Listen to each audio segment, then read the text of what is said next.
নরসিংদীর মনোহরদীতে নবনিযুক্ত স্বাস্থ্যমন্ত্রী সরদার সাখাওয়াত হোসেন বকুলের বাড়িতে ত্রয়োদশ জাতীয় সংসদ নির্বাচনের জামায়াত মনোনীত নিকটতম প্রতিদ্বন্দ্বী মাওলানা মোহাম্মদ জাহাঙ্গীর আলমের সৌজন্য সাক্ষাৎ রাজনীতিতে নজিরবিহীন দৃশ্য।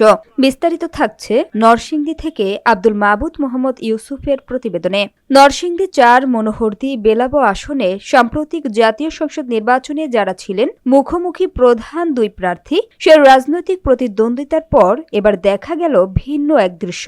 নবনিযুক্ত স্বাস্থ্য ও পরিবার কল্যাণ মন্ত্রী সরদার সাখাওয়াত হোসেন বকুলের সঙ্গে সৌজন্য সাক্ষাৎ করেছেন তার নিকটতম প্রতিদ্বন্দ্বী জামায়াত মনোনীত এমপি প্রার্থী জেলা জামায়াতের সহকারী সেক্রেটারি ও সাবেক উপজেলা ভাইস চেয়ারম্যান মাওলানা মোহাম্মদ জাহাঙ্গীর আলম।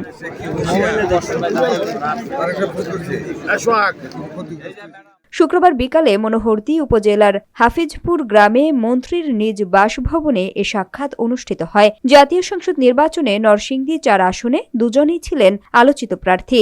নির্বাচনে প্রতিদ্বন্দ্বিতা থাকলেও সাক্ষাৎটি ছিল সম্পূর্ণ সৌজন্যমূলক।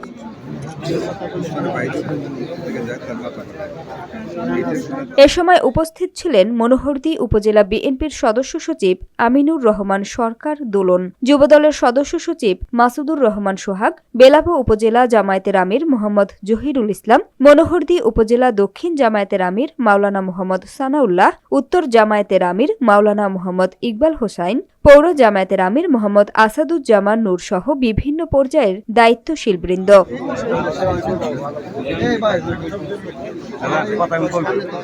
স্থানীয় পর্যবেক্ষকদের মতে নির্বাচনী প্রতিযোগিতার পরও পারস্পরিক সম্মান ও উন্নয়নমুখী সংলাপ রাজনৈতিক সংস্কৃতিতে ইতিবাচক বার্তা দেয়। নরসিংদী ৪ আসনের রাজনীতিতে এই সাক্ষাৎ তাই নতুন আলোচনার জন্ম দিয়েছে।